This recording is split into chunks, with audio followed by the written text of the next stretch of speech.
자, 건설안전공학 12주차 발파 터널 및 교량공사에 대해서 강의하도록 하겠습니다. 다시 또 코로나 때문에 비대면 강의를 하게 됐네요. 뭐 좀 애석하지만 어떻게 할 수 없네요. 여러분들 듣기에 좀 거북스럽더라도 올해 한 해만 이렇게 되기를 서로 기원하면서 공부하도록 합시다. 자, 먼저 발파공사에 대해서 말씀을 좀 드릴게요. 자, 발파공사는 뭐냐? 발파공사는 그 화약을 가지고 땅속에 집어넣고 폭파하는 게 발파공사예요. 물론 이제 땅뿐만 아니고 일단 콘크리트의 철거 공사에도 사용을 하고 물론 그래요. 그래서 터파기 공사나 터널 공사 등을 시공하기 위해 안반에 구멍을 뚫어 화약류를 사용하여 안반을 파기하는 작업이다. 폭파 파기하는 작업을 우리가 발파 공사라고 얘기를 해요. 일단 그 콘크리트 같은 데 놓고 파기하는 건 우리가 그 철거 공사 할 때 쓰는 공법의 일종이고, 우리가 발파 공사라고 하면은 안반, 집안에 있는 안반을 깨기 위해서 하는 공사를 우리가 발파 공사라고 그렇게 해요. 그 화약류는 우리가 이제 그 발파할 때 쓰는 화약류는 주로 다이너마이트를 이제 쓰고 있어요. 그래서 다이너마이트 그 이외에 화약류는 어떤 것들이 있는지 한번 알아보고 갑시다. 화약류는 우리가 고체 또는 액체의 폭발성 물질을 화약류라고 한다. 즉 화약, 폭약, 화공품 이런 것들이 이제 화약류에 들어가요. 그래서 화약은 우리가 화약이라고 하는 거는 추진적 폭발의 용도로 제공된 화공약품, 폭연 이렇게 되어 있는데, 요거는 그 화약이 폭발하면서 추진을 일으키는 거예요. 그래서 요거는 이제 우리가 흑색 화약이라고도 하고 위헌 화약이라고도 하는데, 그 뒤에 과염수환계, 추진약 이런 것까지 우리가 알 필요는 없을 것 같고, 여러분들이 화약을 발파를 전공을 한다면 몰라도, 우리가 흑색 화약은 여러분들 많이 들어봤을 거예요. 주로 어디다 쓰는 화약이냐면, 흑색 화약은 군대에서 총알을 나가게 하기 위해서, 포탄을 나가게 하기 위해서 쓰는, 추진하기 위해서 쓰는 화약을 우리가 흑색 화약이다 그렇게 얘기를 해요. 그래서 총알 탄피 안에 들어있는 화약, 또 포탄의 탄피 안에 들어있는 화약들이 흑색 화약이에요. 이런 것들은 폭연이라는 것도 주로 파이프 내에서 폭발 현상이 일어나서 전체 파이프 내에서 이렇게 폭발 이렇게 추진되는 걸 우리가 폭연이라고 그러는데, 주로 이제 좀 그 폭발 강도가 좀 적은 걸 우리가 폭연이라고 그래요. 그 정도만 알면 되고, 자, 폭약은 파괴적 폭발의 용도로 제공되는 화공 제품. 일반적으로 TNT라든가 다이너마이트, 또 우리가 알고 있는 그 군대 아니면 영화 이런 데서 파괴하기 위해서 쓰는 그 화약을 우리가 폭약이라고 그렇게 얘기를 해요. 폭약이라고. 또 화공품은 화공품이라는 것은 화약류를 사용 목적에 맞게 섬유나 플라스틱으로 피복하거나 통이나 관에 장전하는 방법으로 가공한 거를 화공품이다. 그렇게 얘기하면 될 거고, 그 다음에 이제 최소 저항선이라는 게 있는데, 요 용어는 폭발물이 자유면에서 장야까지 중심에 이르는 최단 거리를 우리가 최소 저항선이라고 한다. 이것도 그림으로 그려서 설명을 해줘야 여러분들이 이해를 하기가 쉬울 텐데, 이것도 이해 안 해도 상관없을 것 같아요. 이것도 여러분들이 발파에 대해서 전문을 한다면 몰라도. 자, 도폭선. 자, 도폭선은 여러분들이 요거는 뭐 좀 알아두면 좋을 것 같아요. 이건 뭐 여러분들 군대에서도 많이 사용을 하고 있고, 뭐 도폭선은 뭐 민간에서도 많이 사용을 하고 있는데, 폭약을 심약으로 하여 섬유, 플라스틱, 금속관으로 피복한 것 이렇게 돼 있는데, 어, 도폭선은 한마디로 말해서 우리 전선같이 생겼는데 속에 뭐 전선이 들어있는 게 아니고 화약이 들어있는 거를 우리가 도폭선이라고 그래요. 그래서 화약과 화약 그 사이의 거리를 도폭선으로 묶어서 이렇게 놓으면은 그 이쪽 화약을 터뜨렸을 때 이 도폭선이 같이 터지면서 같이 묶여 있는 다른 쪽에 있는 화약도 같이 동시에 터지게 되어 있죠. 이렇게 하기 위해서 만든 걸 우리가 도폭선이다 그렇게 얘기를 해요.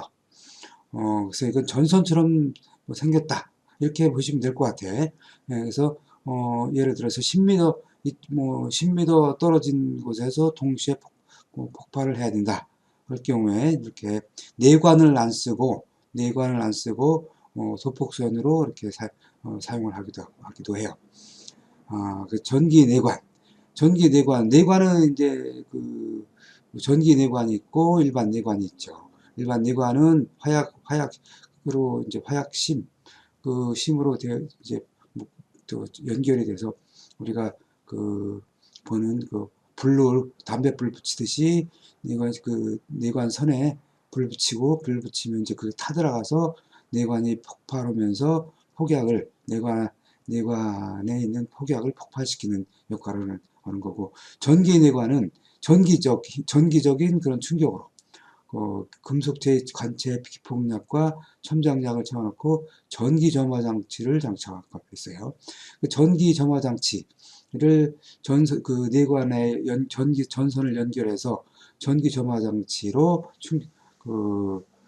뭐 불꽃이라든가 뭐 이런 게 충격을 주어서 내관이 폭발하면서 내관에 그 폭약을 같이 폭발하게 하는 그런 역할을 하는 게 전기 내관이에요. 이렇게 그 정도로 하시면 될 것 같고, 자, 지금 발파 공사를 하고 있는 사진이에요. 왼쪽에 있는 사진은 이제 시내 한복판이죠. 시내에서 지하 터파기를 하는 그 공사 중에 있는 건데, 공사를 하다 이렇게 파다 보니까 암이 나온 거야. 이제 암반이 나와가지고 이제 이제 깨야 되니까 그 암에 이렇게 구멍을 뚫어서 암에 이렇게 이제 드릴이 보이죠. 이 드릴을 사용해서 구멍을 뚫어요. 구멍을 뚫고 그 구멍에다가 각각 요 빨갛게 이렇게 표시되어 있는 부분들이 보이죠. 요게 이제 구멍을 뚫은 거예요. 구멍을 뚫어서 안에다가 다이너마이트를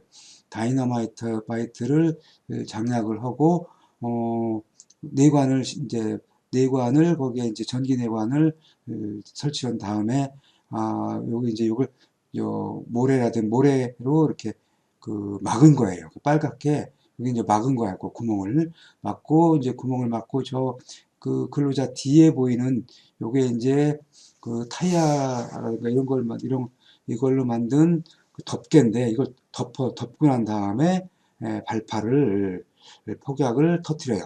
터트리면은 깨지겠죠.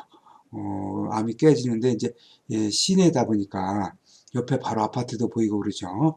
이게 이제 잘못하면은 뭐 진동이라든가 폭파로 인한 소음 진동으로 인해서 피해를 줄 수 있으니까 요거 이제 또 이 돌 깨진 게 날아가고 그럴 수 있으니까 그런 것들을 날아가지 말라고 이렇게 덮어주는 거예요. 이렇게 덮고 난 다음에 이런 부분은 다이너마이트를 조금씩 쓰죠. 그래서 조금씩 그 폭약 그 규모를 적게 해서 이렇게 깨요. 그 옆에 주변에 피해를 안 주도록 하기 위해서.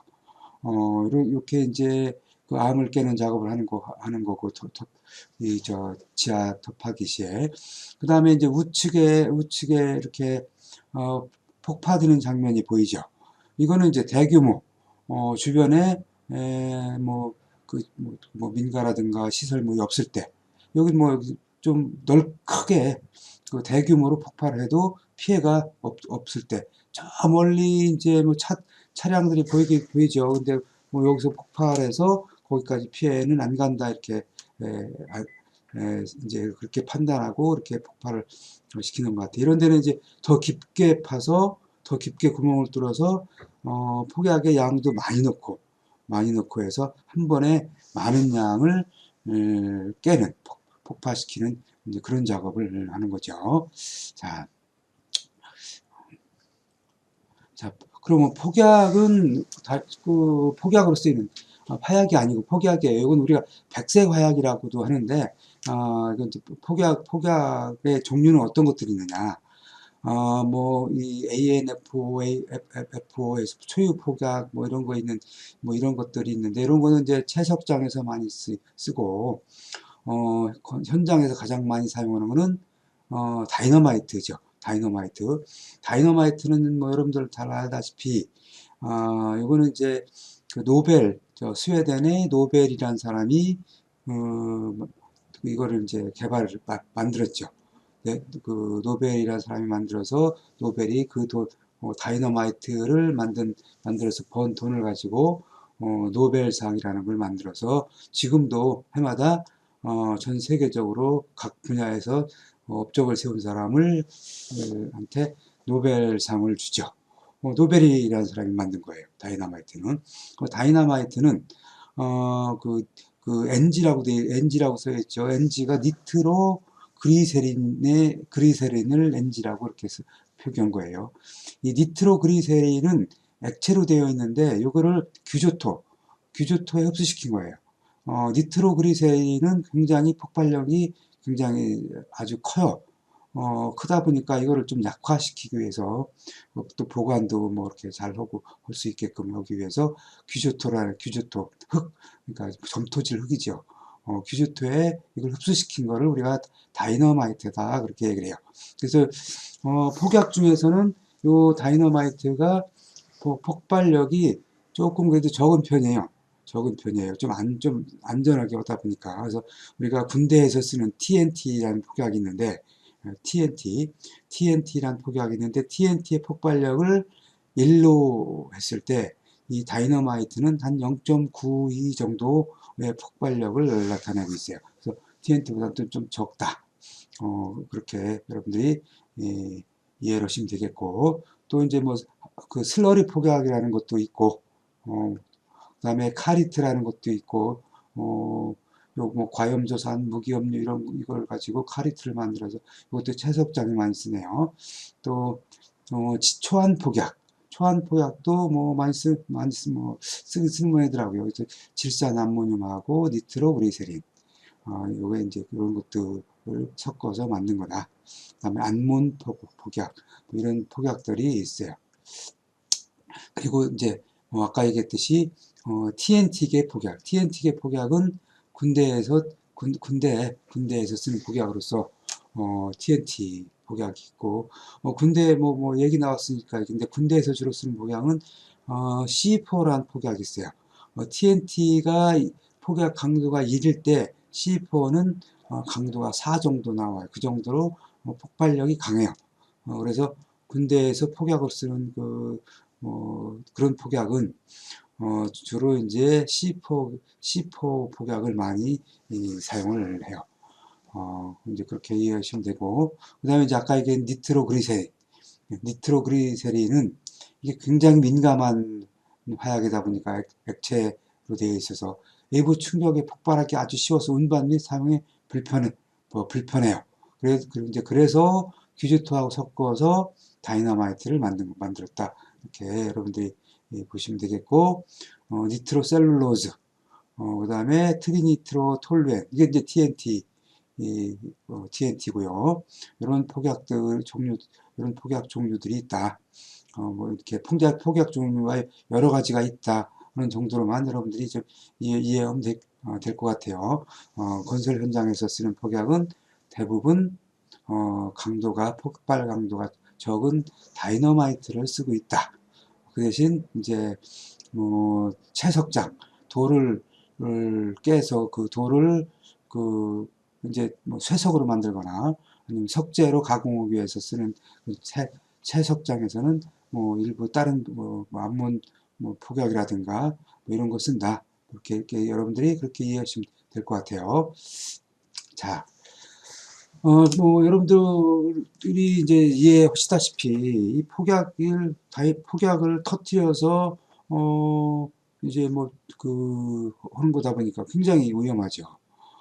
그래서 이게 화약 다이너마이트는 현장에서 사용할 때 다이너마이트 보관소가 따로 지어서 거기 이제 사람들이 접근을 못하게 보통 철조망으로 이렇게 막아놓고 또 그 평상시에는 파출소나 경찰서에 갔다가 거기서 보관하고 그날 쓸 것만 경찰서에서 이렇게 갔다가 써요. 그 정도 이제 위험하니까. 그러다 보니까 이제 이 작업 기준도 굉장히 까다롭게 이렇게 되어 있어서 이걸 안 지키면은 그야말로 뭐 바로 뭐 인명살상이라든가 굉장히 위험한 상태로 빠지게 되죠. 그래서 발파의 작업 기준은 얼어붙은 다이너마이트는 화기에 접근시키거나 그 밖의 고열물에 직접 접촉시키는 등 위험한 방법을 이용해야 되지 않도록 할 것. 이제 규조토로 되어 있다 보니까 이게 이제 겨울철에 추울 때 이게 이제 얼어서 이게 그 내관을 그 삽입을 시켜야 되는데 얼어서 내관이 안 들어갈 경우가 있겠죠. 그럼 녹여야 돼. 그걸 녹인다고 이거를 또 불로 불로 해서 녹인다든가 그러면 절대로 안 된다. 그런 얘기예요. 그 다음에 화약이나 폭약을 장전하는 경우에는 그 부근에서 화기를 사용하거나 흡연을 하지 않도록 할 것. 이게 이제 그 화약이나 폭약은 불로 인해서 폭발을 하는 거니까, 물론 뭐 그렇다 해서, 그, 라이터 불 된다 해서 뭐 그게 금방 폭발은 되진 않지만 이게 충격을 가하게 되면 폭발을 해요. 그래서 그 특별히 이제 그 화약 주변에서는 불 사용을 하지 말아야 된다 그런 얘기죠. 담배도 피지 말고. 그 다음에 장전구는 마찰, 충격, 정전기 등에 의한 폭발이 위험이 없는 안전한 것을 사용한다. 장전구가 뭐냐? 장전구는 그 구멍을 뚫어서 다이너마이트를 그 이제 집어넣는다 그랬죠. 다이너마이트를 뭐 여러 개 이렇게 이제 같이 집어넣는데 다이너마이트를 집어넣고 그거를 이제 이제 그 구멍에 다이너마이트를 집어넣고 다이너마이트가 제대로 탁 들어가서 딱 안치게 되게끔 하기 위해서 이렇게 나무 같은 걸로 플라스틱이나 나무 같은 걸로 이렇게 구멍에다가 넣고 그걸 다지는 도구를 우리가 장전구라고 그래요. 이제 그러다 보니까 이제 그 장전구를 만약에 쇠로 된 거를 금속재를 사용했다든가 하면 그걸 보다가 거기에서 뭐 불꽃이 튄다든가, 또, 정전기로 인해서 불꽃이 튀어서 튀면 폭발 위험이 있으니까 이제 그런 것을 사용하지 말아라. 주로 뭐 장전구는 그 나무를 사용을 해요. 나무를. 그리고 이제 네 번째, 발파공의 충진 재료는 점토, 모래 등 발화성 또는 인화성이 위험이 없는 재료를 사용할 것. 발파공의 충진 재료는 뭐냐? 구멍을 뚫어서 다이너마이트를 집어넣고 그 내관을 설치한 다음 아까 그 구멍을 다시 막는다 그랬죠. 막는다 그랬어요. 그 막는 것을 충진제다 그렇게 해요. 왜 막느냐? 그 최대한 밝고 폭발력을 이용해서 암을 깨트리는데 폭발력을 사용할 수 있도록 하기 위해서 충진을 해요. 만약에 충진을 않게 되면은 그 구멍 뚫린 곳으로 폭발력이 다 새 나오겠죠. 그래서 이런 거를 충진재료라 그런다. 그래서 이거는 마찬가지로 발활성이나 인화성이 위험이 없는 재료로 사용해라 이거예요. 주로 모래를 사용한다 그랬어요. 자, 그리고 잠화된 후 장전된 화약류가 폭발하지 아니한 경우, 이게 점화를 했는데, 이게 폭발을 안 했어요. 이게 이제, 그 전기 내관을 그 전기 충격기로다가 우리가 이제 전기 충격기로 우리가 이제 발파이라고 하는데, 그거를 가지고 이렇게 했는데, 폭발이 안 됐어요. 그 폭발이 안 됐으면 어떻게 해야 돼? 왜 폭발이 안 됐는지, 이제 봐야 될 거 아니에요. 뭐 예를 들어서 그 내관까지 가는 선이 끊어졌는지, 뭐 아니면 불량 내관을 사용했는지, 이제 그런 경우에는, 전기 내관에 의한 경우에는 발파 모선을 점화기, 그 화약을 발파시키는 점화기에서 떼서 그 끝을 단락시켜 놓는 재점화되지 않도록, 이게 언제 다시 점화되지 않도록 조치하고, 그때부터 5분 이상 기다렸다가 화약유입 장전 장소에 그때서야 이제 장전 장소로 가서 확인해라, 이런 얘기예요. 그 5분 이상 경과되지 않으면 절대로 접근시키지 말아라, 이런 얘기고, 전기내관 이외의 것에 의한 경우에는, 즉 전기내관이 아니고 일반 불로 이렇게 태워서 도화선이라고 하죠, 우리가. 도화선으로 그 점화한 경우, 아니면 도폭선을 가지고 점화한 경우, 이런 때 이게 또 점화가 안 될 경우에는, 15분 이상 지나고 난 다음에 가서 확인해라, 이거예요. 이거는 그러니까 한참 기다렸다가 가서 왜 확인을 해라, 이런 얘기죠. 왜 폭발이 안 됐는지 적절한 또 조치를 취해야 되겠죠. 그에 따라서. 자, 전기 내관에 의한 발파의 경우 점화하기 전에 화약류를 장전한 장소로부터 30m에서 떨어진 안전한 장소에서 전선에 대하여 저항 측정 및 도통 시험을 하라. 그 전선이 이제 제대로 전기가 통하는지, 또 저항이 너무 많지 않아서 이게 폭발 점화가 잘 되지 않을 수 있는지, 이런 걸 하는 게 이제 저항 측정이고 도통 시험이에요. 그래서 장전하고 그 30m 이상 떨어진 데서 시험을 해라, 이런 얘기예요. 그리고 이제 작업 중지 및 피난, 이런 때는 작업을 중지하고 피난을 해라. 즉, 첫 번째, 벼락이 떨어질 우려가 있는 경우에는 화약 또는 폭약의 장전 작업을 중지하고 근로자들을 안전한 장소로 대피시켜야 된다. 벼락이 떨어져서 그 벼락이 화약에 떨어지게 되면 화약이 폭발하겠죠. 그럴 우려가 있으니까 무조건 중지하고 안전한 장소로 우선 근로자들 대피시켜서 벼락이 이제 완전히 지나가고 난 다음에 화약류를 치우든가 다시 시작을 해야 되겠죠. 또 두 번째, 발파 작업 시 근로자가 안전한 거리로 피난할 수 없는 경우에는 앞면과 상부를 견고하게 방어한 피난 장소를 설치해야 된다. 이게 안전한 이제 발파 작업을 해서 근로자들이 그 폭발 피해로부터 벗어난 폭발 범위에서 벗어나서 안전한 장소에 가야 되는데, 그럴 만한 자리가 없다. 그럴 만한 자리가 없으면은 콘크리트라든가 그런 걸로다가 방호로 한 그 피난 장소를 설치를 해서 근로자들이 그 안에서 안전하게 대피할 수 있도록 해라, 그런 얘기예요. 자, 이걸 이렇게 해서 이제 발파 작업 시 작업 지침을 좀 알아봤고, 자, 두 번째, 터널 공사에 대해서 알아봅시다. 터널은 여러분들이 잘 알다시피 굴이죠. 굴. 그 땅속을 뚫어서 만든 통으로 도로, 철도, 수로, 전선, 송유관 등의 건설, 광산의 채굴, 원유 저장고, 군사적인 목적으로 건설됨. 이렇게 땅속에다가 굴 뚫은 걸 우리가 터널이라고 그러죠. 뭐 땅속에도 뚫고, 요즘에는 뭐 해저 터널, 하저 터널 해서 물속에도 터널을 이제 뚫고 있죠. 이런 걸 우리가 터널이라고 그런다. 자, 터널은 그럼 터널 시공하는 공법은 어떤 공법들이 있냐? 첫 번째, 굴착공법이 있어요. 굴착공법은 뭐냐면은, 이거는 발파해서 땅 속에서 이렇게 파나가는 거예요. 땅 속에서.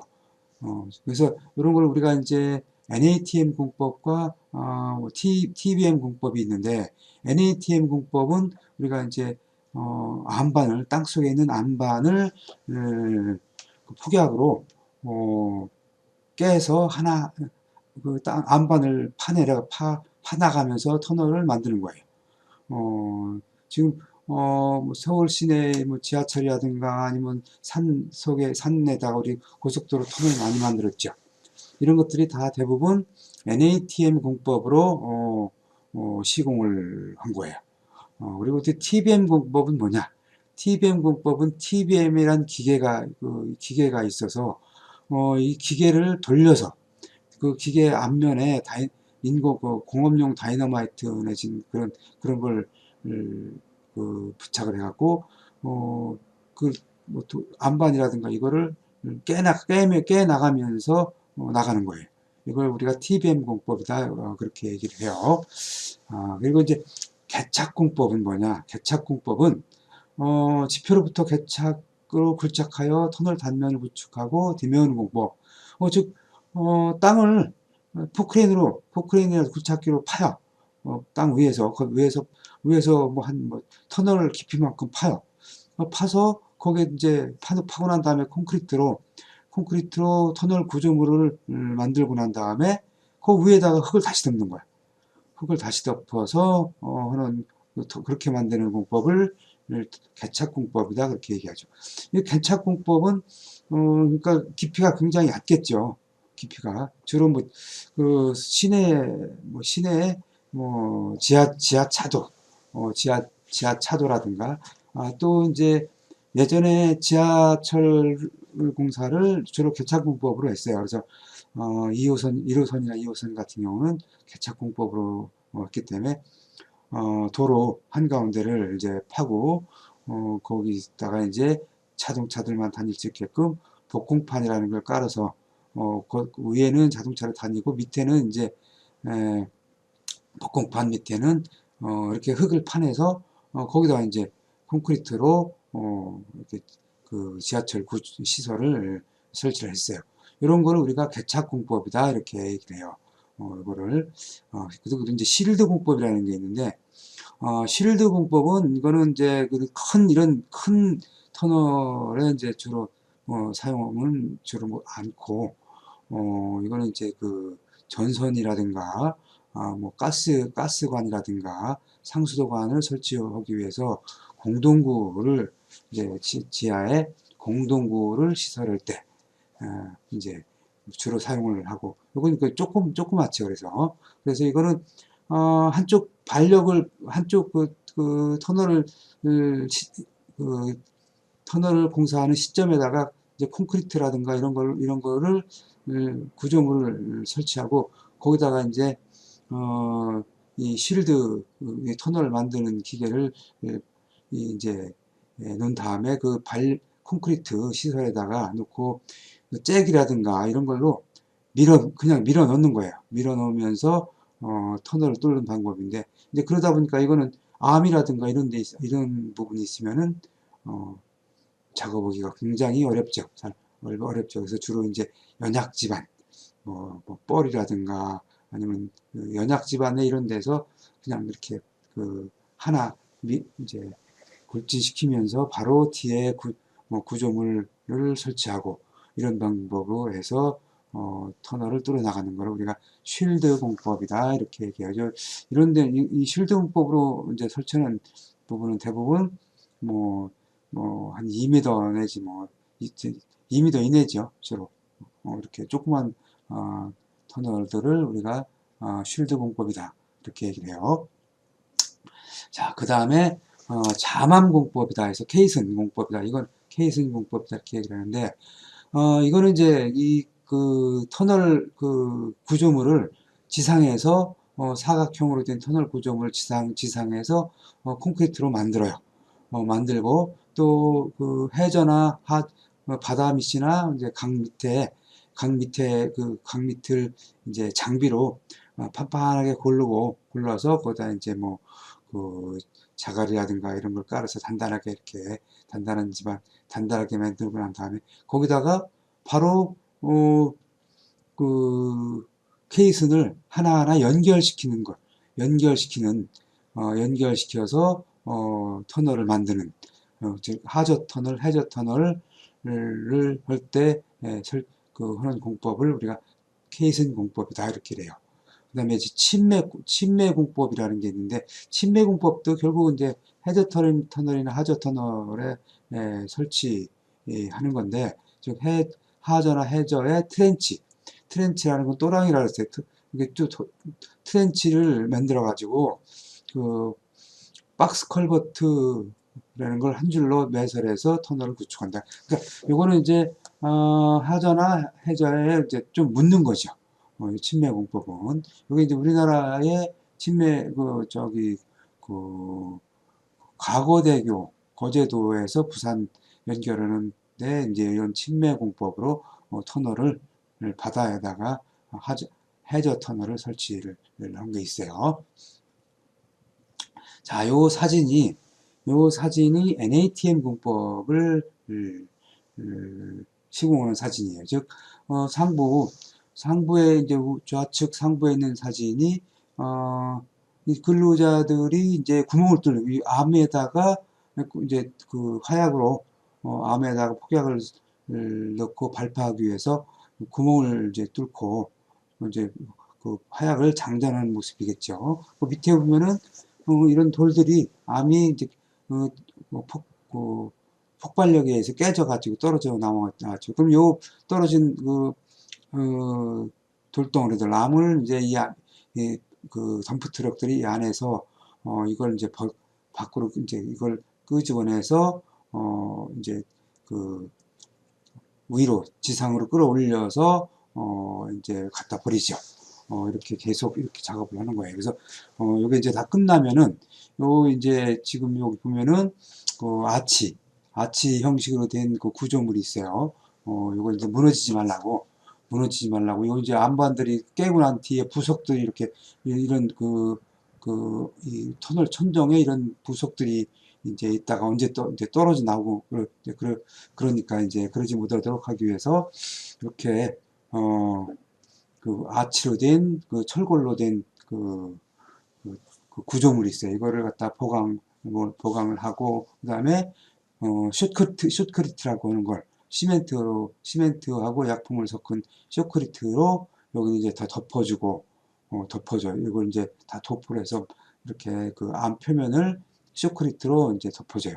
그런 다음에 여기 밑에 사진에서 보는 바와 같이 철근을 방수를 하고 이제 철근을 이렇게 배근을 한 거예요.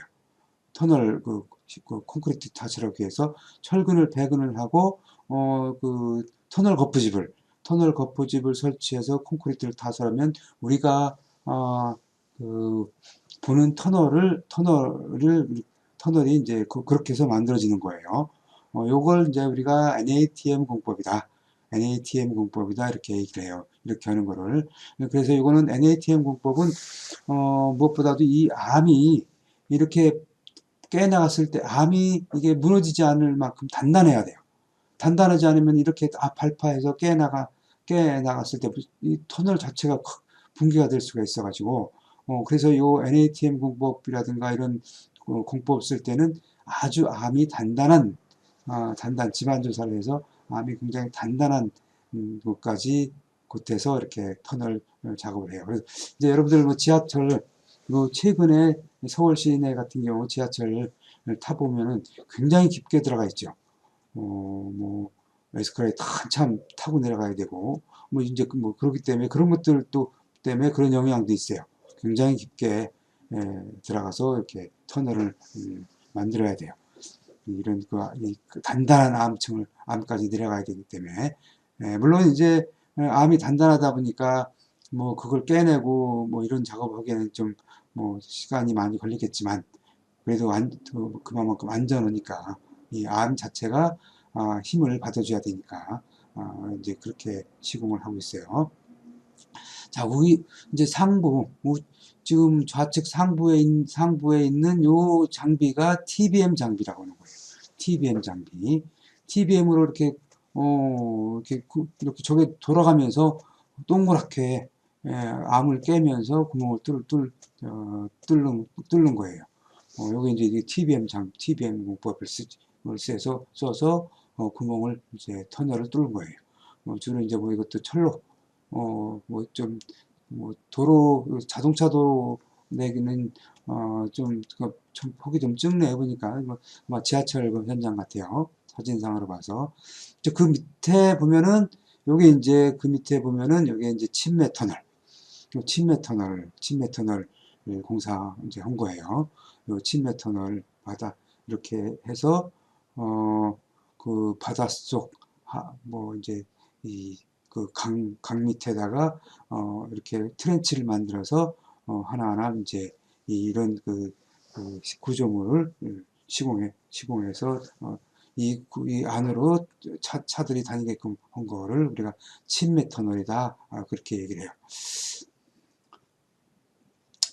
자, 그 NATM 공법에 대해서 이제 다시 한번 말씀드리면은 터널 시공 시 강제 및 콘크리트 지보공 대신에 락볼트, 숏크리트. 락볼트라는 거는 돌에 구멍을 뚫어서 이 부속들이 밑으로 떨어지지 않도록 매달려 있기 위해서 볼트로 이렇게 조이는 걸 우리가 돌에다가 쓰는 볼트라고 해서 우리가 락볼트라고 그렇게 얘기를 해요. 그리고 이제 쇼크리트는 시멘트 혹은 이제 액체 시멘트를 이제 물에 섞어서 이제 그 돌 표면에다가 이제 붙이는 거. 뭐 돌 표면뿐만 아니고 경사지에도 이제 뭐 무너지지 말라고 뭐 물들 같은 거 들어가지 말라고 우수 들어가지 말라고 많이 뭐 고속도로 같은데 산 깎아서 도로 내면은 뭐 본면을 보호하기 위해서 이렇게 해놓은 것도 여러 번 봤을 거예요. 이제 그런 걸 쇼크리트라고 그런다. 그리고 철망은 이제 그 아까 그 얘기한 그 아치공을 이제 설치하고 철망 등으로 이제 그 안반들이 떨어지지 않도록 이렇게 하는 거다. 이런 걸 이용해서 안반 자체의 일치작용. 그러니까 단단한 안반이 다 받쳐줄 수 있도록 터널이 무너지지 않도록 받쳐줄 수 있도록 그 비미 형성, 아치 형성 작용으로 지보하여 공비 절감과 공기 단축으로 시행하는 거다. 뭐 이제 그 다른 공법에 비해서 공비 절감이고 뭐 공기 단축일지는 몰라도 일반적으로 뭐 이제 이건 그 개탁 공법이라든가 이런 거에 비해서는 돈이 훨씬 더 많이 들겠죠. 시공도 뭐 공기도 많이 되고 뭐 그런 의미라고 여러분들이 이해를 하시면 되고 대부분 지금 터널은 이 NATM 공법을 사용을 하고 있어요. 이게 일단 개착식 공법을 사용하게 되면 지상을 파야 되고 또 도로 같은 경우도 또 지금은 이제 다 산속으로 내고 하기 때문에 이 NATM 공법을 많이 사용을 하고 있다 이렇게 보시면 되고 NATM 시공 순서는 아까 말씀드린 대로 구멍을 뚫어서 화약을 넣어서 발파하고 그 다음에 땅속에서 발파하니까 먼지에 그 다음에 화약 터진 가스에 이런 것들이 굉장히 많겠죠. 그래서 환기를 계속적으로 환기를 해줘야 돼요. 여기는 터널 공사할 시에는 버럭은 이제 돌 깨진 걸 우리가 버럭이라고 그러죠. 돌 깨진 걸 처리하고 그 다음에 이제 쇼크리트 그 다음에 스틸 리브라고 해서 아까 얘기한 그 아치 형식으로 된 그 철제를 설치하고 와이어 메쉬를 설치를 해서 록볼트를 설치해서 위에 상부에서 돌이라든가 부석 이런 것들이 떨어지지 않도록 하죠. 그러고 난 다음에 이제 계측기를 설치해서 그 변화된 양을 이제 그 터널이 이제 그 변화가 되는지 안 되는지 계측을 하고 또 그 뒤에 따라오면서 라이닝 콘크리트를 시공을 하죠. 그래서 이제 터널을 완성을 하고 그 다음에 이제 또 한 구간 하면은 그 다음 또 구간은 또 같은 방법으로 천공해서 발파해서 버럭 처리하고 지보자 설치하고 이런 계속 한 구간씩 이렇게 공사를 해 나가는 게 NATM 공법이다. 이렇게 여러분들이 이해하시면 되겠어요. 자, 이런 터널 공사를 할 때, 이런 위험이 있으니까 이런 위험 요인을 이제 방지를 해야 되겠죠. 그래서 어떤 위험이 있느냐? 인화성 가스의 농도를 측정을 해라. 터널 땅 속이다 보니까 땅 속에는 여러 가지 가스가 있을 수가 있어요. 뭐 주변에 석탄이라든가 이런 거 있으면 석탄가스도 있을 수가 있고, 또 화약이 터지면서 발생되는 이런 가스, 뭐 이런 일산화탄소라든가 이런 것들은 폭발성 가스예요. 이런 것들은. 그래서 인화성 가스를 계속적으로 얼마나 농도가 있는지 측정을 하고 환기를 계속 해줘야 돼요. 그래서 사업주는 터널 공사 등의 건설 작업을 할 때 인화성 가스가 발생할 위험이 있는 경우에는 폭발이나 화재를 예방하기 위하여 인화성 가스의 농도를 측정할 담당자를 지명하고 그 작업을 시작하기 전에 가스가 발생할 위험이 있는 장소에 대하여 그 인화성 가스의 농도를 측정해야 한다. 이렇게 되어 있어요.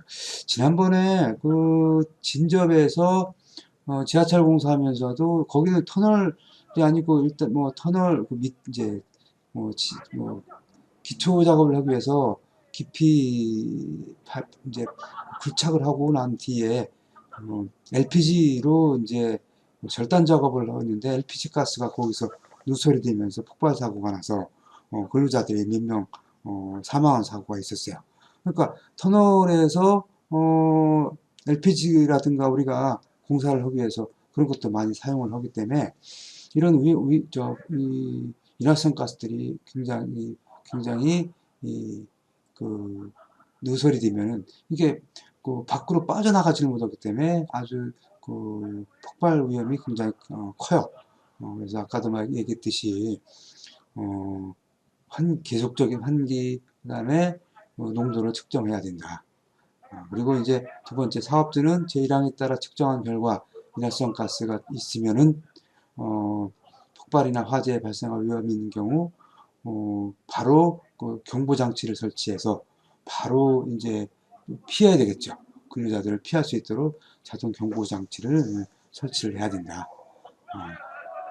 그리고 지하철도 공사를 시행하는 사업주, 그러니까 지하철도를 시행하는 사업주는 터널 굴착 등으로 인해서 도시가스관이 노출될 수가 있겠죠. 도시가스관이 땅속으로 이렇게 되어 있으니까 도시가스관이 노출될 경우에는 접속부 등 필요한 장소에 자동경보 장치를 설치해서 우리가 도시가스가 누설된다 해서 눈에 보이는 게 아니니까 이게 이제 경보 장치를 설치해야 되겠죠.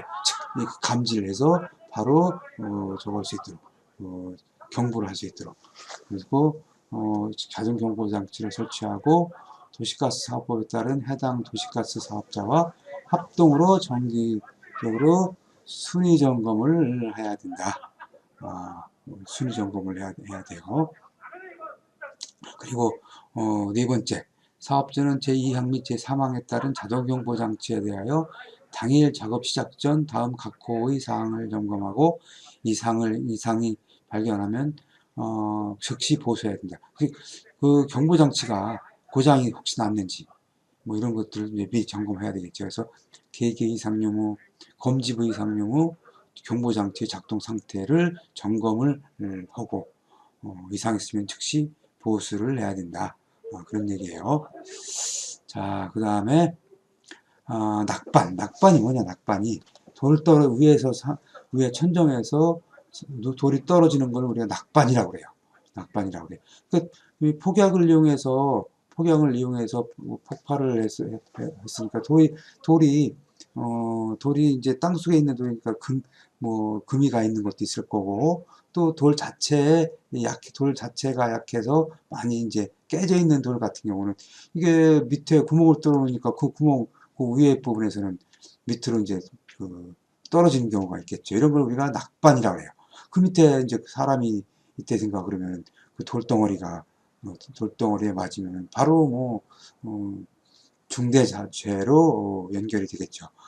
그래서 이런 낙반에 의한 그 위험을 방지하기 위해서 터널 등의 건설 작업을 하는 경우에는 낙반 등에 의하여 근로자가 위험해질 우려가 있는 경우에 터널 지보공 터널을 받치는 거죠. 터널 지보공 및 록볼트 아까 설명을 했죠. 이런 낙반이 생기지 않도록 거기 위해서 거기에 와이어메시라든가 이런 걸 이제 설치하고 구멍을 뚫어서 거기에 이제 볼트로 떨어지지 않도록 지지를 해주는 거죠. 지지해주는 거죠. 그래서 록볼트를 설치해서 하거나 또 아예 떨어질 만한 거는 미리미리 다 제거해서 다 떨어뜨려 버려서 위험을 방지하기 위한 필요한 조치를 해야 한다.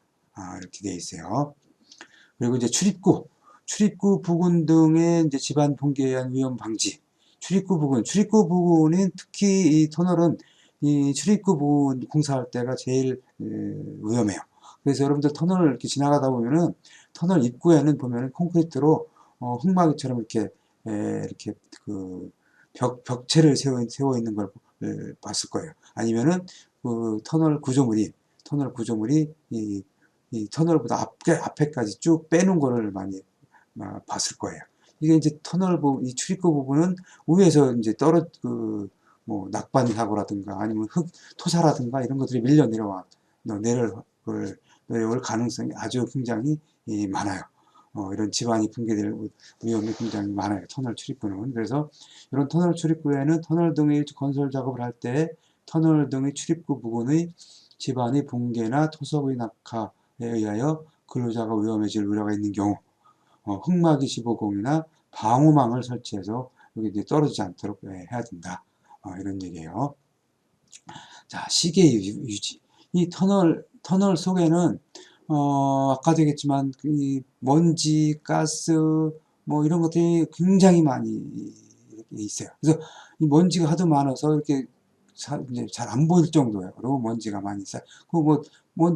이런 먼지가 발파 작업이라든가 아니면 그 안에 장비들이 다니면서 엔진에서 나오는 그런 매연가스, 뭐 먼지, 덤프차들이라든가 장비들이 다니면서 내는 그 먼지 이런 것들이 굉장히 많기 때문에 아까도 얘기했지만 계속 환기 장치를 설치를 해서 계속 밖으로 빼줘야 되고 또 바닥에는 먼지가 안 나도록 물을 이제 계속 뿌려줘야 돼요. 물을. 그래서 이제 시계 사람이 근로자가 다니면서 볼 수 있도록 그렇게 해줘야 돼요. 그래서 환기를 하거나 물을 뿌리는 등 시계를 유지하기 위하여 필요한 조치를 해야 된다. 사업주는. 자, 그리고 굴착기계 사용 금지해서 이건 터널 작업과 관련돼서는 뭐 342조부터 340조까지 있는데 이걸 한번 여러분들 찾아보시면 되고 이건 굴착기계 어떤 것들 사용하지 말아라 이런 내용들이니까 한번 보시고 자. 이 가스가 이제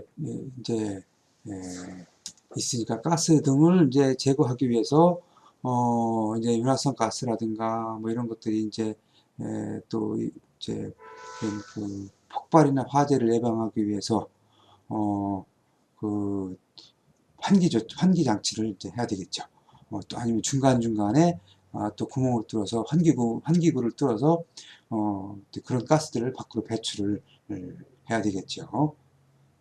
자, 용접 등의 작업 시 터널 안에서는 터널 안에서 용접을 하게 되는데 터널 안에서 용접을 하게 되면 불꽃이 발생을 하면서 용접으로 인해서 잘못한 화재가 발생할 우려가 굉장히 높고 또 그 안에 터널 안에 뭐 인화성 가스라든가 이런 거 있을 경우에는 폭발 위험도 굉장히 높아요. 그래서 터널 등 내부에서 용단 작업을 할 때는 그 화재 예방을 위해서 다음과 같은 조치를 취해야 된다. 즉 탈만한 것 부근에 이제 탈만한 것들은 아예 없애버리고 또 근처에 석유라든가 이런 이렇게 장비들이 쓰기 위해서 갖다 놓은 이런 인화성 액체들도 당연히 이제 다른 데 치우든가 아니면 불꽃이 튀어서 저거지 않도록 덮개를 설치한다든가 해라 그런 얘기고요. 그 다음에 바로 이제 그런 용단 작업할 때는 그 소화기를 주변에 설치를 하고 소화기를 즉시 사용할 수 있도록 근로자에게 사용 방법을 알려주고, 또 끝나고 난 뒤에, 작업이 끝나고 난 뒤에는 또 끝나고 난 뒤 그 화재가 발생할 위험이 있는지를 다시 한번 기다렸다가 이제 확인하고요.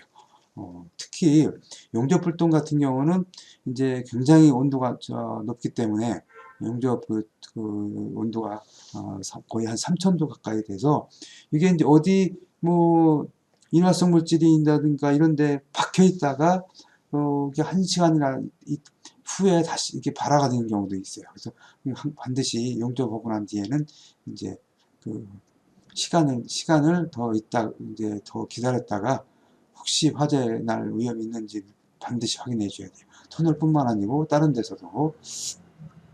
그리고 이제 점화물질은 휴대하지 않도록 아예 터널 들어갈 때 근로자들로 하여금 점화물질은 안 갖고 들어가도록 그렇게 해야 되고요. 성냥이라든가 라이터 이런 것들은.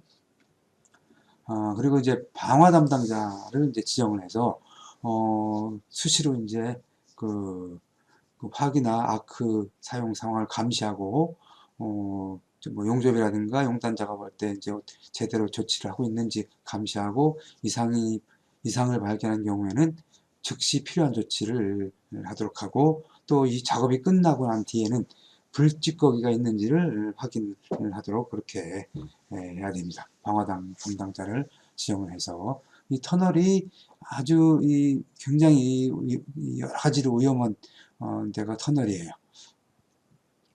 자, 소화설비.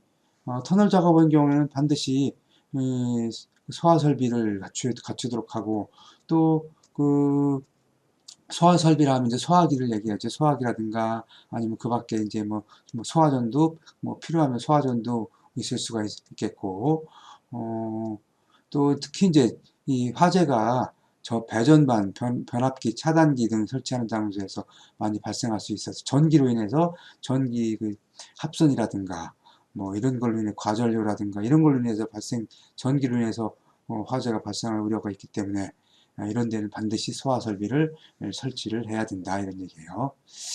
자, 또 이제 작업이 중지. 작업을 중지하게 되는 경우는 사업주는 터널 건설 작업을 할 때는 낙반, 출수, 돌덩어리가 떨어지든가 아니면 물이 어디 이제 지하수라든가 이런 것들이 갑자기 터져 나온다든가 할 경우에 있어 아주 위험한 상황이 있을 때는 바로 작업을 중지하고 근로자들을 안전한 장소로 대피시켜야 되겠죠. 그래서 미리미리 대피로도 확보해 놓고 그래야 돼요. 그리고 이제 재해가 이렇게 재해 발생 위험을 근로자에게 바로 알리기 위해서 비상벨이라든가 아니면 통신 설비 등을 터널에 설치를 해야 된다. 그래서 바로 근로자들한테 신속하게 알려줄 수 있도록 그렇게 조치를 해야 된다, 장치를 해야 된다. 그런 얘기고요. 그리고 이제 터널 지보공의 재료는 뭐 변형 부식 심하게 손상된 것을 사용해서 안 된다. 이렇게. 이건 뭐 모든 지보공 다 그렇죠. 그리고 터널 지보공의 구조는 뭐 튼튼한 거, 터널 지보공을 설치하는 장소의 지반과 관계되는 지질, 지층, 함수, 용수, 균열 및 부식 상태와 굴착 방법에 상응한 견고한 구조의 터널 지보공을 사용해야 된다. 뭐 안 되면 뭐 빔을 사용한다든가 뭐 이렇게 해야 되겠죠. 이렇게 대단 좀 위험한 데는 그러니까 튼튼한 걸로 사용을 해야 되겠죠. 터널 지보공은. 자, 조립도. 터널 지보공을 조립하는 경우 미리 조립 구조를 검토해서 조립도를 작성하고 그 조립도에 따라서 조립을 해야 된다. 그냥 뭐 근로자 마음대로 이렇게 조립하면 안 되고요. 그 다음에 조립도는 변경 시. 조립도는 변경 시에는 주제를 구성하는 1세트의 부재는 동일 평면 내에 배치하고, 목재의 터널 지보공은 그 터널 지보공의 각 부재의 기납 정도가 균등하게 되도록 할 것. 이거는 이제 예전에 목재는 뭐 탄광이라든가 이런 데서 예전에 썼지, 건설 현장에서는 목재는 안 쓰죠. 뭐 그러니까 그 정도로 알면 될 것 같고, 기둥에는 침하를 방지하기 위해서 받침목을 사용하는 등의 조치를 해라. 뭐, 뭐, 그, 뭐 지보공, 터널 지보공의 기둥은 밑에 침하되지 않도록 해라. 그런 얘기고요. 그 다음에, 강하치 지보공. 강하치 지보공 조립은 다음 항목의 사항을 따를 것. 아까 강하치 지보공은 그, 그 강제로 아치처럼 동그랗게 아치 형태로 해서 지보공을 설치한 걸 강아치 지보공이라고 하는데, 요거는 이제 조립 간격은 조립도에 따를 것. 그러니까 돌 안반의 강도에 따라서 조립 간격이 틀려지겠죠. 요거 이제 이런 것도 조립 간격을 안반이 강한 거는 뭐 좀 넓게 할 거고, 안반이 약하면은 조립 간격을 좀 좁게 할 거고, 그 이제 그건 뭐 조립도 설계한 사람이 설계도에 따라서 하면 될 거고, 그 다음에 주제가 아치 작용을 충분히 할 수 있도록 쐐기를 박는 등 필요한 조치해라. 이제 아치처럼 이렇게 했는데 그 아치 그 위에 상부가 붕 떠버리면은 이게 이제 그 아치라는 거는 힘을 균등하게 똑같이 압력을 줬을 때 그 작용을 하는 건데, 그렇지 않을 경우에는 그 한쪽으로 그 하중이 쏠리게 되면 안 되죠. 그렇기 때문에 그런 쐐기 같은 걸 설치해서 골고루 하중이 가해질 수 있도록 그렇게 해라. 그런 얘기고요. 그 다음에 연결 볼트 및 띠장 등을 사용해서 주제 상호간을 튼튼하게 연결해라. 그리고 낙하물이 근류자에 미칠 우려가 있는 경우에는 널판 등을 설치해라. 그런 얘기예요. 그리고 지주식. 이건 지주식은 이거는 그냥 건너 띄고요. 강하치 지보공 및 목재 지주식 외 터널 지보공에 대해서는 터널 등의 출입구 부분에 받침대를 설치해라. 출입구가 굉장히 위험하다 그랬어요. 자, 그리고 부재의 해체. 하중이 걸려있는 터널 지보공의 부재를 해체하는 경우에는 해당 부재에 걸려있는 하중을 터널 거푸집 동바리가 받도록 조치를 한 후에 그 부재를 해체하여야 된다. 그런 얘기예요. 그리고 이제 터널의 이제 붕괴 등을 방지하기 위해서 터널 지보공을 설치한 경우에는 다음 각호의 사항을 수시로 점검하여야 하며 그 이상을 발견한 경우에는 즉시 보강하거나 보수해야 된다. 즉 부재의 손상, 변형, 부식, 변의 탈락의 유무 및 상태, 그리고 부재의 기납 정도, 부재의 접속부 및 교차부 상태, 기둥 침하의 유무 및 상태, 이런 것들을 점검을 해서 보수 보강을 해야 된다. 그런 얘기고요. 터널 거푸집 동바리 재료. 터널 거푸집은 아까도 얘기했지만 이거는 변형 부식되거나 심하게 순장되지 된 걸 사용해서는 안 되겠죠. 그 다음에 동바리 구조는 튼튼한 걸로. 그리고 터널 거푸집은 지난번에 우리 거푸집 시간에 아마 이건 여러분들 봤을 거예요. 그 철근 콘크리트 공사에서. 이제 세 번째 이제 교량 공사에 대해서 설명을 하도록 할게요. 교량, 다리를 우리가 교량이라고 그러죠. 교량도 굉장히 많이 공사를 한 거고, 또 이게 고수 작업이다 보니까 굉장히 위험하죠. 자, 교량은 도로, 철도, 수로 등의 운송로상에 장애가 되는 하천, 계곡, 강, 호수, 해협 등을 건너거나 또 다른 철도, 가옥, 농경지, 시가지 등을 통과할 목적으로 건설되는 구조물의 총칭이다. 우리가 이제 교량 옛날부터 돌다리도 있을 거고, 현재 지금 많이 사용하는 사장교, 현수교 이런 거 다 교량에 들어가죠. 고속도로 아니면은 바다 위에, 강 위에 이런 데 설치된 다리를 우리가 다 교량이라고 그래요. 자, 교량의 구성은 상부 구조와 하부 구조로 나눠져요. 그러니까 즉 하부 구조는 기초하고 교대까지를 우리가 하부 구조라고 그러고, 보통 하부공 이렇게 불러져요. 하부공. 근데 그 위에 바닥판, 바닥틀 그 위에 이제 상판, 우리가 이제 상판이라고 그러는데, 이걸 우리가 상부 구조로 해서 상부공 이렇게 얘기를 해요. 그래서 교량은 이런 이제 구성은 이런 두 부분으로 나눠져 있다. 그리고 이제 교량의 구조 형식에 따라서 라멘교, 라멘교, 그 철근 콘크리트 이제 기둥과 보로 형성된 라멘교가 있고, 거도교는 이제 거도 우리가 빔, 보를 거도라 그러죠. 영어로. 이제 교각을 세우고 그 위에 보를 설치한 거를 우리가 거도교라고 해요. 그리고 이제 트러스는 철골로 트러스를 만들어서 트러스의 위를 다니게 한 게 이제 트러스교고, 아치교는 이제 그 아치 형식으로 만들어진 걸 아치교. 그 다음에 현수교는 줄을 양쪽으로 늘어뜨리고 그 줄에다가 다리를 매다른 거를 우리가 현수교라고 그래요. 요거 이제 현수교는 뭐 뒤에 이제 사진이 나올 텐데, 그거 그때 얘기를 하고, 그 다음에 사장교는 기둥을 하나 크게 설치하고 거기서 이제 그 케이블로 그 교량 상판을 매다른 거를 우리가 사장교라 그렇게 얘기를 해요. 그렇게 얘기를 해요. 뭐 또 사진을 한번 보죠. 자, 좌측 상부에 있는 교량을 보면은 기둥이 가운데 있고 기둥에서 케이블로 다리 교량의 상부를 붙들어 매고 있죠. 매달고 있죠. 이렇게 쭉 요거를 이제 사장교라 그래요. 요걸 사장교라, 이렇게 생긴 걸 사장교라 그러고, 국내에도 이제 뭐 서해대교라든가 뭐 영종도 건너가는 영종대교, 사장교는 굉장히 많이 설치가 되어 있죠.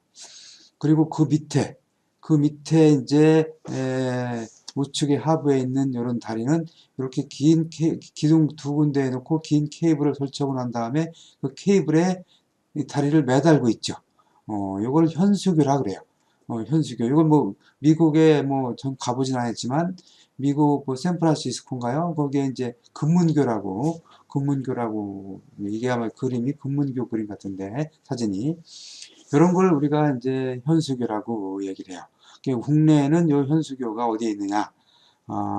이순신대교라 그래서 광양하고 전라남도 광양하고 여수하고 간에 설치가 되어 있어요. 이렇게 현수교가 이렇게 되어 있어요.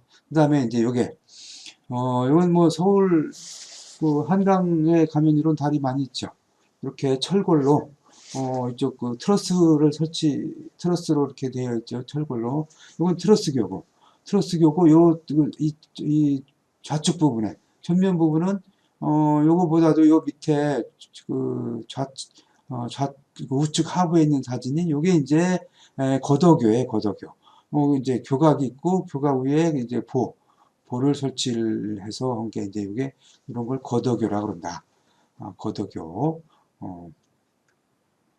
그의 는 이제 그의 사진을 다시 한번 여러분들 이제 보기로 하고, 그 시공은 어떻게 하느냐? 교량의 시공은 교량 시공은 그냥 단순하게 교각을 설치하고 그 위에다 거덜 설치 하는 방법도 있고, 이렇게 이제 영어로 FSM 공법, 그리고 뭐 이제 MSS 공법, 뭐 FCM 공법, 뭐 이런 공법들이 있는데, 요거를 일일이 설명하기에는 시간이 너무 많이 걸리고, 요거는 이제 여러분들이 이제 뭐 실제로 이제 시공을 하게 되면은 그때 가서 찾아보시면 될 것 같아요. 이렇게 ILM 공법, 그 다음에 뭐 PSM 공법, 뭐 이렇게, 그 다음에 이제 사장교는 뭐 아까 설명을 드렸고, 이런 여러 가지 공법들이 있어요. 이제 그러면 교량 작업 시에는 어떤 걸 준수를 해야 되냐? 교량의 설치, 해체 또는 변경 작업을 한 경우에는 다음 각 호의 사항을 준수해야 된다. 즉, 작업을 한 구역에는 관계 근로자가 아닌 사람이 출입을 금지하고, 뭐 이게 이제 고수 작업을 하다 보니까 근처에는 절대로 사람이 오지 않도록 해야 되고, 또 재료, 기구 또는 공구 등을 올리거나 내릴 경우에는 근로자로 하여금 달포대 등을 사용해서 올리도록 해라. 이런 얘기예요. 그리고 중량물 부재를 크레인 등으로 인양하는 경우에는 부재 인양용 고리를 견고하게 설치하고 인양용으로 부는 부재에 2군데 이상 결속해서 인양하도록 해라. 그리고 중량물이 안전하게 거치되기 전까지는 고리 호프를 해제시키지 아니할 것. 이렇게 되어 있어요. 대부분 다리는 높은 데에서 작업을 했기 때문에 낙하물, 그 다음에 추락, 또 이런 것들에 대해서 굉장히 위험하기 하기 때문에 이렇게 준수사항이 이렇게 되어 있어요.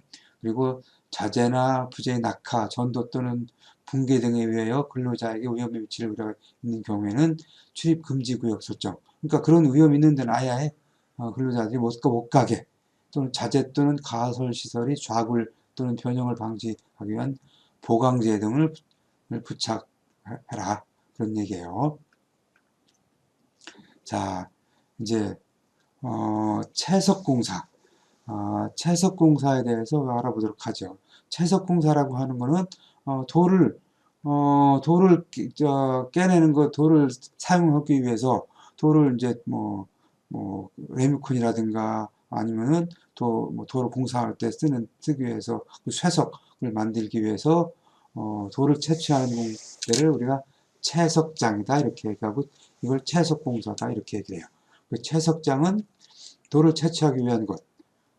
일반적으로 이렇게 그 개방된 광산, 그러니까 이제 산을 이렇게 까서 이제 산 속에 있는 돌을 이렇게 이제 채취해서 저걸 이제 판재로 만들어서 건축용 바닥이라든가 여러분들 살고 있는, 여러분들이 사용하고 있는 건물의 바닥, 벽 등에다가 이렇게 이제 사용하기 위해서 돌을 채취하는 데예요. 그래서 일반적으로 건축용 석재, 골재, 레미콘 속에 들어가는 골재, 그리고 모래, 자갈 등이 자갈 등을 이제 채취를 하죠. 이렇게 해서 저 요즘에는 이제 비용 이런 것들 때문에 건축용 석재들은 다 대부분 중국에서 수입을 가공까지 해서 수입을 해서 많이 쓰는 형편이에요. 주로 이제 국내에서는 이제 골재로 사용하기 위해서 우리가 석산이라고 보통 얘기를 해요. 채석장을 석산을 이제 석산이라고 하죠. 그러니까 산을 이제 까뭉개서 이렇게 돌을 쓰기 위해서 까뭉개는 걸 우리가 채석공사다 이렇게 얘기해요. 사진에서 보는 것처럼 이렇게 이거는 이제 건축용으로 쓰기 위해서 돌을 두부 자르듯이 이렇게 딱딱 이렇게 잘랐죠. 이거는 이제 이렇게 자를 수 있도록 다이너마이트라든가 이런 거를 이제 이용해서 이렇게 딱딱 금이 가도록 이렇게 두부 자르듯이 이렇게 자르다가 가공 공장으로 가서 이걸 이제 석판으로 만들어서 건축용으로 석재를 사용하는 거예요. 밑에 그 하부에는 일반 돌을 이제 깨서 이거를 이제 크라시아라고 하는 장비를 사용해서 이거는 네미콘이라든가 이런 아니면 그 도로에 도로에 까는 골재로 사용을 하는 그런 석산이 보이죠. 자, 이제 그렇다 보니까 굉장히 위험해요. 이런 석산이. 이게 수직으로 이렇게 깎고 내리보다 보니까.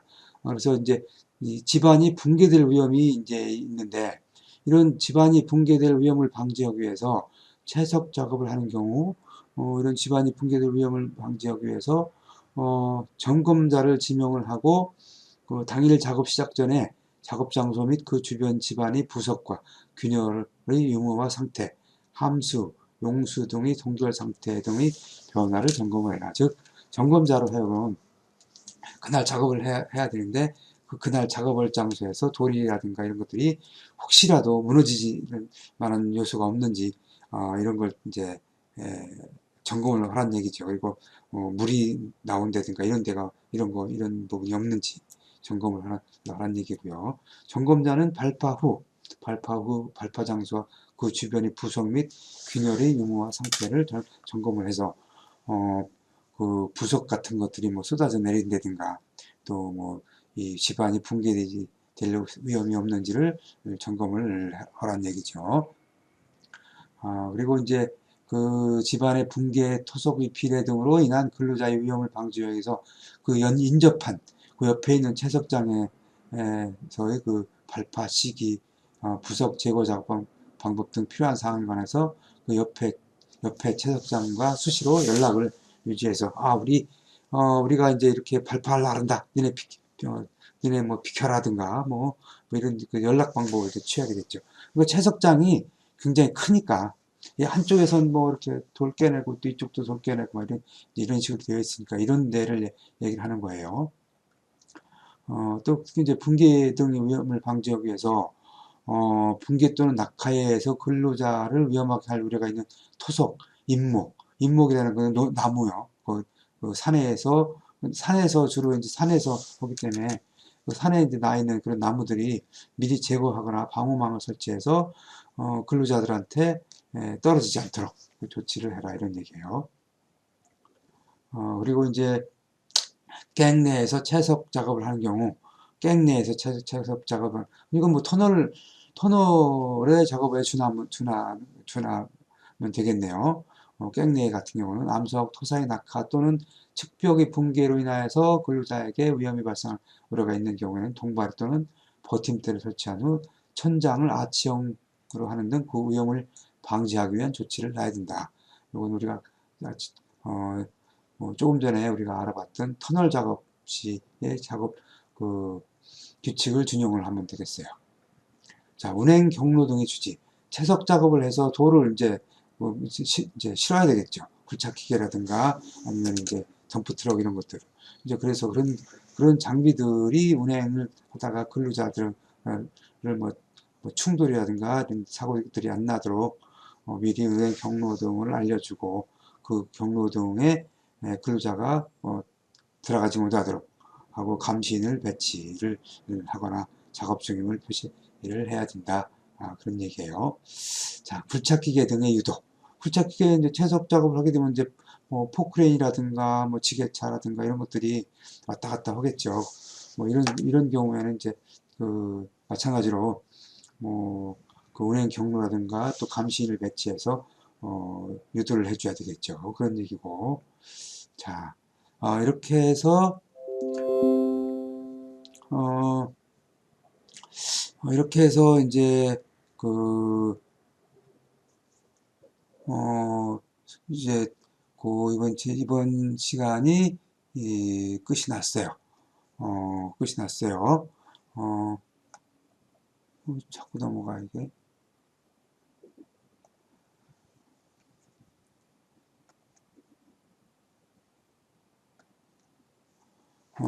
이렇게 해서 이제 이번 시간 이제 끝이 났고, 다음 13강만 하면 끝날 것 같으네. 그래서 여러분들, 한 학기 동안 수고들 많이 하셨고, 코로나 때문에 참 공부하기가 굉장히 어려웠는데, 다음 주, 기말고사 때 보기로 해요. 수고들 하셨어요.